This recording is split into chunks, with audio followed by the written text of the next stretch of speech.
Good morning. It's Wednesday, January 22nd, about 6 a.m. Central Time. Kind of want to show you guys something real quick.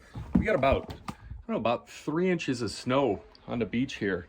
Kind of wild. Something unprecedented. It's completely shut down the entire kind of Florida panhandle. So sorry about the jumpiness of the camera, but thought that was worth watching, hoping it was grabbed there on the camera. So let's get into it here. So looking at the overnight price action in the precious metals, they are mixed following a recovery on speculation that the tariffs on Mexico and some other countries could make it more difficult for the U.S. to import gold and silver. Remember, gold is a major import and also silver. You've got Mexico. They account for about 24% of the world's silver annually that is mined. So it's really interesting to see how the dynamics will play out if silver is one of those components that, if imported to the U.S., could be taxed at a higher rate because of the tariffs. So what we're seeing is a lot of the funds, the hedge funds, they're kind of scrambling to secure silver within the U.S. borders here that would be tariff-free at the moment. And I think that's why you saw from a performance leader here yesterday, silver was the one that was really rising here, up about 1.5%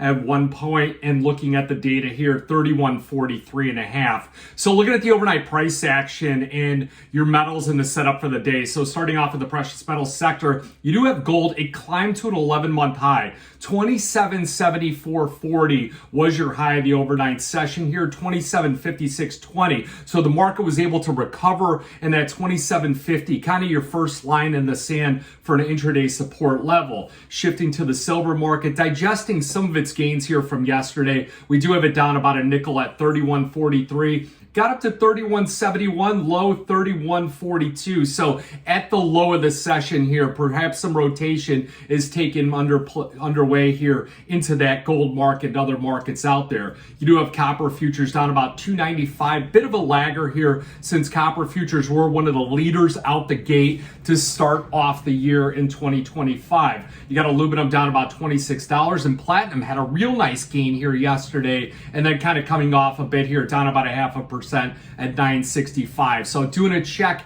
on the gold silver ratio, sitting at about 88 to 1 right now. Looking at this thing on a daily chart here, high recently has been about 90 to 1, now sitting at about 88 to 1 here. Last, the low back in October, getting down to about 78 to 1. So at that point, that's when silver really looked like it was breaking out to the upside in some of those markets. So shifting some of the other commodity headlines that I've been watching. Remember, I wake up periodically throughout the night, check things like the Bloomberg Terminal, other independent research sources here, and then I also coordinate with our other coworkers here. So Trump, he's widening his tariffs on China and Europe. That's his day 2 in office. And we're talking about 10% tariffs on China. So Chinese stocks fell on Wednesday. They snapped a 5-day winning streak here. It was the CSI 300 and headed for its first decline in 5 days. Now, what sector would be most impacted by tariffs in China? And of course, it's going to be the agricultural sector. So we're seeing a slew of red here on the screen, specifically in that market. So not surprisingly, that's your biggest decliner. And you also have soybeans down about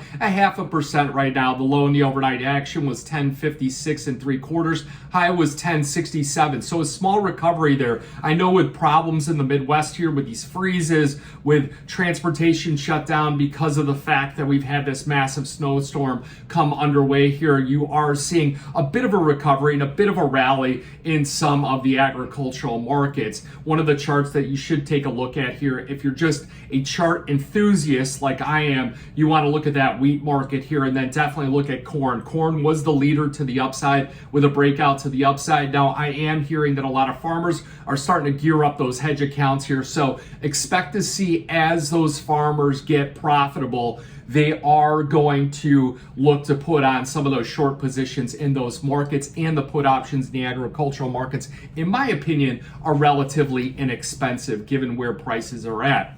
So remember, if you like to explore opening up an account with Blue Line Futures, it only takes about 5 to 10 minutes to complete an online application. Just send an email to info@bluelinefutures.com and we'll send you over that link and you can get started. Now, turning here got some dry weather out there, so get me here. So turning our attention to the energy markets here. So starting off with that, you do have crude oil futures recovering. About a 3-day sell-off in the oil market here, peaking right around $78, kind of coming off as we have a lot of discussion here as far as, how fast can Trump get production on, and will he take a hard stance on Iran? So that's where things, I think, really get underway. His first and foremost, restocking the SPR. Secondly, here, trying to ramp up production. Now, this comes at a time where the weather and the adverse weather that we've seen here have really drawn down some of those supplies out there in the energy markets just recently. We saw a big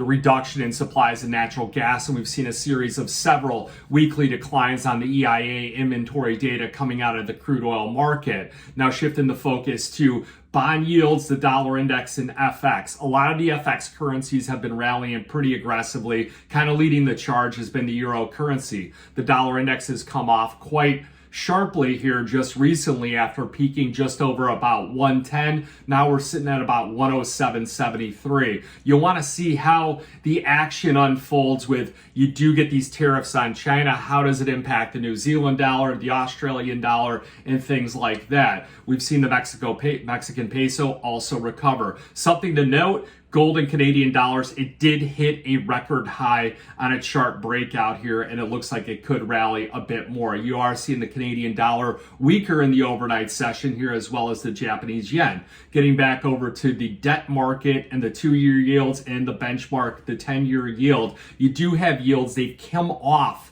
in the last 3-4 trading sessions here, surprisingly. Very sharp sell-off from their highest levels. So you got the 10-year note here unchanged, 108.22. Did briefly punch through that 109 level. Now looking at some other things here, getting into the crypto space, you do have Bitcoin, the SEC launching a crypto task force. That was some news yesterday. We saw a sharp recovery in Bitcoin, trading between about 97,000 on the downside up to 110,000 on the upside. Trump did launch those coins, and then the Melania coin over the weekend kind of sent the crypto space into a frenzy here. If you're going to get involved with crypto on the futures side, you probably want to focus on that February contract as the January is set to expire. So returning to the U.S. equity markets, we are seeing another push higher in U.S. equities after yesterday, a big move higher here. So the tech-heavy NASDAQ really rallied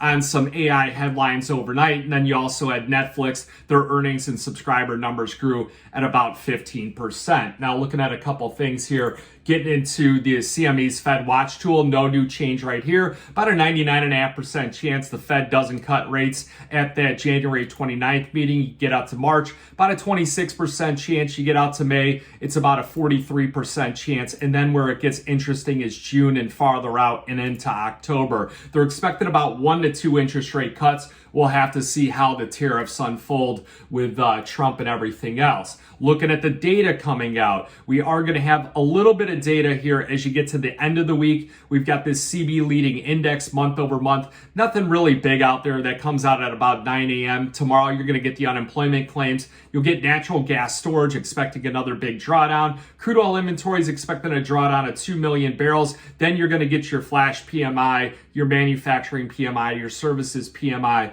your University of Michigan consumer sentiment and inflation expectations and new housing sales. So that's where the data gets a little bit intense here tomorrow. Now your one-day performance, you do have sugar pushing up about 1%. That's been a big dog here in the markets just recently. Coffee going up, S&P 500 going up, and then everything else kind of across the board just slightly higher or slightly weaker in the markets. Looking at the metals from a technical standpoint, you do have gold futures kind of matching a 3 triple top on the chart. So what you want to do is look at and circle that November 22nd high, also your December 11th high, and then look where we're at right now. We're kind of drifting a bit higher. I think your first critical support, kind of 27.50 on an intraday basis. Below that, going to be 27.15. Then you break at 2700, and then 26.65 being the 50-day moving average. Silver futures need to break out above 31.90 in the high of the overnight session. 31 31.71. We get over 31.90, we should see that continuation upwards. 32 and 32.5 are kind of your critical levels. 33, that was that recent high right around that December 12th Fed meeting here. The copper market again peaked back on January 17th here and has come off about 3-4 trading sessions. So Bill Baruch, my partner, he's going to be on CNBC tomorrow for the halftime show. I'll be on the Worldwide Exchange tomorrow morning with Frank Holland here sometime between Central Time. It's going to be about 4:15 to 4:45. I don't expect any of you guys to watch it. It's going to be a small segment here. We're going to hit on gold, silver, copper. I'll give a recap on the metals minute, but that's your setup for the day. If you got any questions, give me a call, 312-858-7303. Remember, futures option trading does involve risk of loss, and it may not be suitable to all investors. Good luck, good trading.